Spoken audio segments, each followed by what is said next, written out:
आप सब? I hope आप सब बहुत अच्छे होंगे। तो हमारा पॉलिटिकल साइंस सब्जेक्ट चल रहा है और पॉलिटिकल साइंस सब्जेक्ट में आज है हमारा लेक्चर 7। हम लेक्चर 7 आज कंटिन्यू करेंगे। लेक्चर 6 तक हम कंप्लीट कर चुके हैं और हमने लेक्चर 6 में पढ़ा था अरस्तु के परिवार संबंधी विचार क्या क्या थे, या फिर अरस्तु ने अपने परिवार संबंधी विचार में क्या कहा था। आज हम पढ़ेंगे अरस्तु के निजी संबंधी विचार, निजी संपत्ति संबंधी विचार। तो चलिए हेडिंग डालते हैं, कर लेते हैं नोट डाउन। अरस्तु का निजी संपत्ति पर विचार। अरस्तु का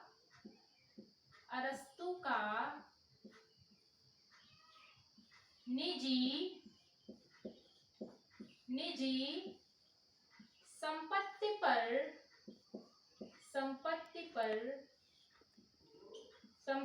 पर विचार। अरस्तु का निजी संपत्ति पर विचार। तो चलिए देखते हैं इसके आगे अरस्तु ने क्या विचार दिया था। अरस्तु ने निजी संपत्ति के विषय में बताया।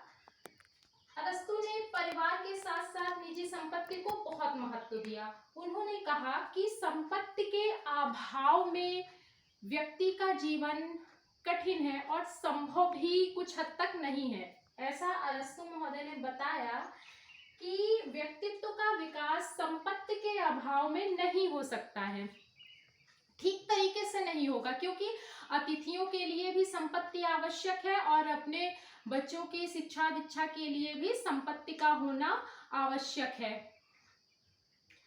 तो इन सारे रीजंस को देते हुए अरस्तु महोदय ने निजी संपत्ति का बहुत ही अधिक महत्व बताया है।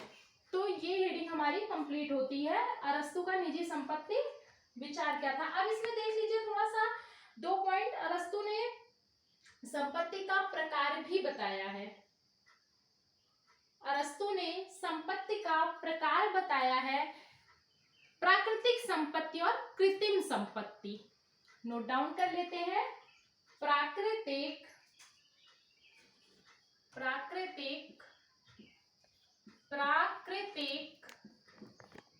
संपत्ति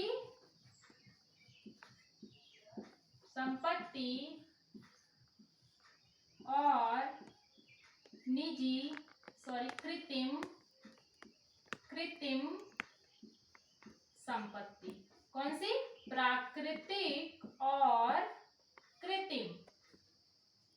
इन 2 संपत्तियों के विषय में अरस्तु महोदय ने बताया है, प्राकृतिक संपत्ति और कृत्रिम संपत्ति। अब हम जान लेते हैं प्राकृतिक संपत्ति क्या है और कृत्रिम संपत्ति क्या है, इसको डिटेल में। तो चलिए डालते हैं हेडिंग। पहले यही लिख लिया जाए, प्राकृतिक संपत्ति। प्राकृतिक संपत्ति। प्राकृतिक संपत्ति क्या है और निजी संपत्ति क्या है। तो देखिए अरस्तु के अनुसार प्राकृतिक संपत्ति विचार वह है जिसके उत्पादन में प्रकृति का योगदान होता है। अरस्तु के अनुसार प्राकृतिक संबंधी विचार वह है जिसमें प्रकृति का उत्पादन में प्रकृति का योगदान होता है। नोट डाउन कर लेते हैं।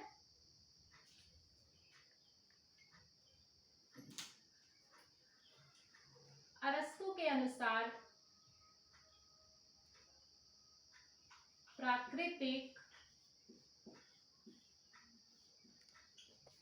संपत्ति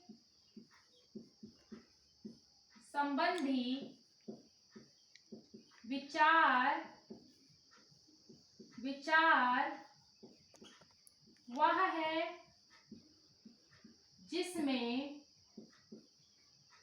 वह है जिसके उत्पादन में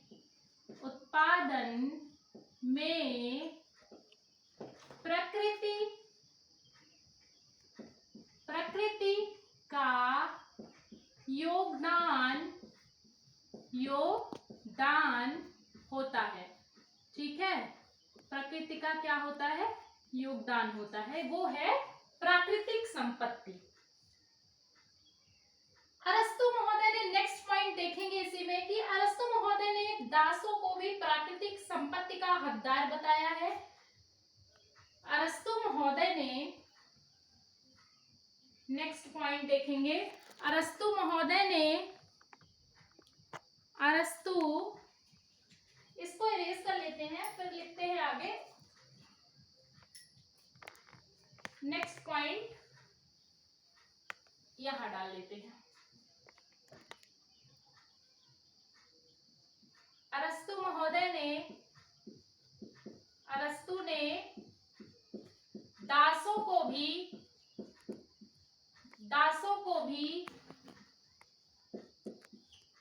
उस समय की बात हो रही है दास के विषय में, दासों को भी प्राकृतिक संपत्ति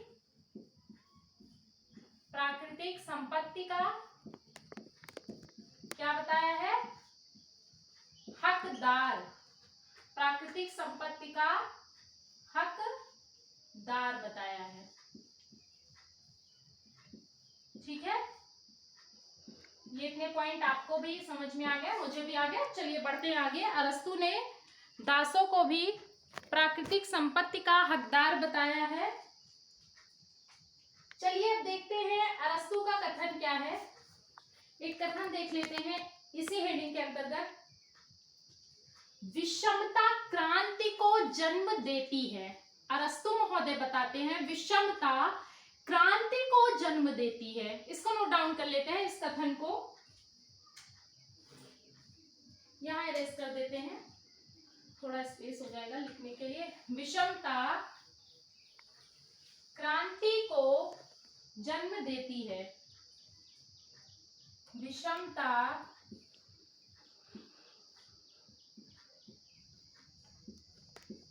क्रांति को जन्म देती है।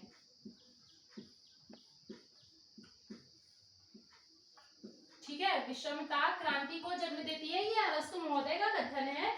अब देखते हैं कृत्रिम संपत्ति क्या है, जान लेते हैं डिटेल से इसके विषय में। कृत्रिम संपत्ति वह संपत्ति होती है जिसमें संपत्ति के द्वारा संपत्ति को कमाया जाता है। कृत्रिम संपत्ति वह संपत्ति होती है जिसमें संपत्ति के द्वारा संपत्ति को कमाया जाता है।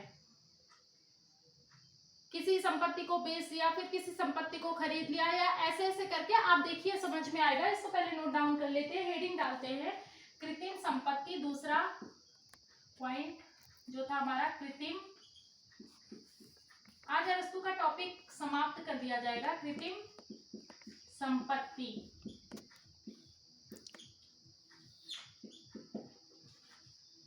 शॉर्ट में लिख लेते हैं। इसमें क्या है, संपत्ति के द्वारा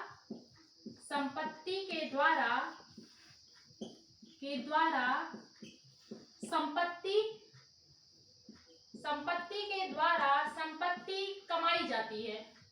क्या होता है, कमाई जाती है। संपत्ति के द्वारा संपत्ति कमाई जाती है, ये होता है भाई कृत्रिम संपत्ति। चलिए अब थोड़ा सा ये अरस्तु का निजी संपत्ति पे जो विचार था वो समाप्त।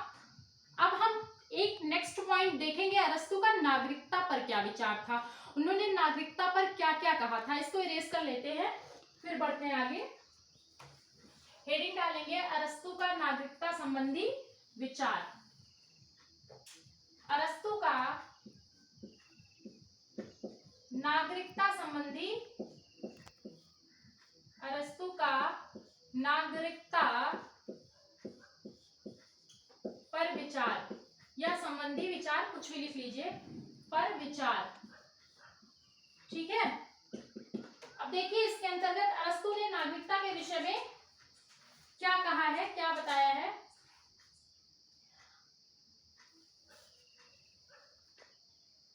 देखिए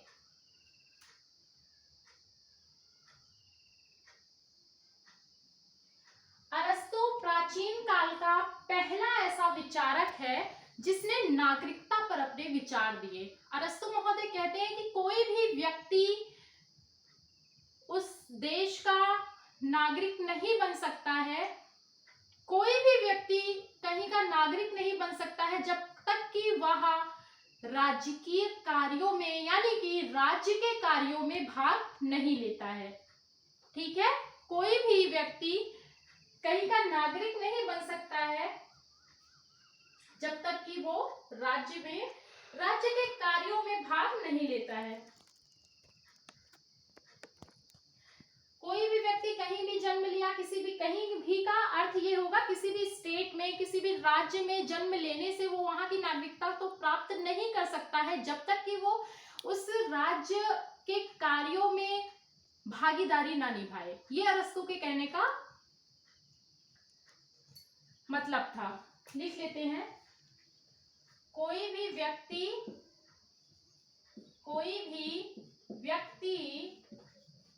राज्य का नागरिक वहां निवास करने से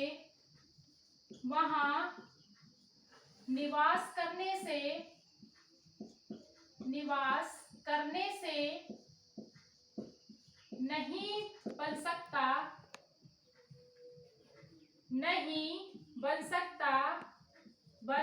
सकता या प्राप्त कर सकता। नागरिकता के विषय में बात हो रही है, तो नागरिकता प्राप्त कर सकता या नहीं, नागरिक नहीं बन सकता जब तक वह राज्य के कार्यों में भागीदारी ना निभाए या भागीदार ना बने, भागीदार ना हो, तब तक वह राज्य का नागरिक नहीं बन सकता है। यह अरस्तु महोदय का कथन था। ठीक है, अरस्तु महोदय का कथन था। और थोड़ा सा ये राज्य के कौन कौन से ऐसे व्यक्ति हैं जिसको अरस्तु राज्य का नागरिक नहीं मानता है, ये भी प्रश्न आता है, ये भी बात आती है इनके टॉपिक में कि अरस्तु कौन कौन से ऐसे व्यक्ति हैं जिनको राज्य का नागरिक नहीं मानता है। तो इसके विषय में थोड़ा सा जान लेते हैं। जो संपत्तिहीन व्यक्ति होगा अरस्तु उसको राज्य का नागरिक नहीं मानेगा। जो संपत्तिहीन व्यक्ति होगा उसको राज्य का नागरिक अरस्तु नहीं मानेगा। और सूदखोर श्रमिक वर्ग को राज्य का नागरिक अरस्तु बिल्कुल नहीं मानते हैं। दास और गुलाम को राज्य का नागरिक नहीं माना जाता है। वृद्ध व्यक्ति को राज्य का नागरिक नहीं मानते हैं। ये सब किसके अनुसार है? अरस्तु महोदय के अनुसार। स्त्रियों को नहीं मानते हैं, उन्होंने स्त्रियों को बहुत ही निम्न दर्शाया है। स्त्रियों को वो राज्य का नागरिक नहीं मानते हैं। बच्चों को राज्य का नागरिक नहीं मानते हैं। अन्य देशी लोगों को राज्य का नागरिक नहीं मानेंगे। जैसा कि उन्होंने बताया है कि वही व्यक्ति राज्य का नागरिक बन सकता है जो कि राज्य के कार्यों में भाग लेता है। सभी राज्य के नागरिक नहीं होंगे, चाहे जो वहां निवास कर रहे हों, तब भी वो निवासी भी वहां के राज्य के नागरिक नहीं होंगे, ऐसा अरस्तु महोदय बताते हैं। तो मूल रूप से माता पिता, अभियोग अधिकारी, देखिए इतने लोगों को राज्य का नागरिक अरस्तु नहीं मानता है। राज्य की नागरिकता उनको नहीं प्राप्त होती है, चाहे वो राज्य में निवास कर रहे हो या ना कर रहे हो। वो राज्य में रहते हुए भी राज्य की नागरिकता नहीं पा सकते हैं जब तक कि वो राज्य में हो रहे संगठित कार्य में भाग नहीं लेंगे। तो आज अरस्तु का टॉपिक हम यहीं पे समाप्त करते हैं और लेक्चर 7 में अरस्तु के टॉपिक में महत्वपूर्ण पॉइंट्स पे हम बात कर चुके हैं। अब हम मिलते हैं नेक्स्ट लेक्चर में नेक्स्ट टॉपिक के साथ, एक नए टॉपिक के साथ। तो प्लीज आप इसको थोड़ा सा शेयर करिए, बढ़ाइए, संख्या बढ़ाइए, जिससे कि ज्यादा से ज्यादा लोग इसको देख सकें। और कमेंट प्लीज किया करिए, जो भी आपको सुझाव देना हो ये टॉपिक से संबंधित, या फिर जो आपको इस टॉपिक में कुछ पूछना हो, जो भी हो, लेकिन आप लोग प्लीज कमेंट किया करिए। तो चलिए आज की क्लास यहीं पे एंड करते हुए मिलते हैं नेक्स्ट क्लास में नेक्स्ट टॉपिक के साथ। जय हिंद, जय भारत।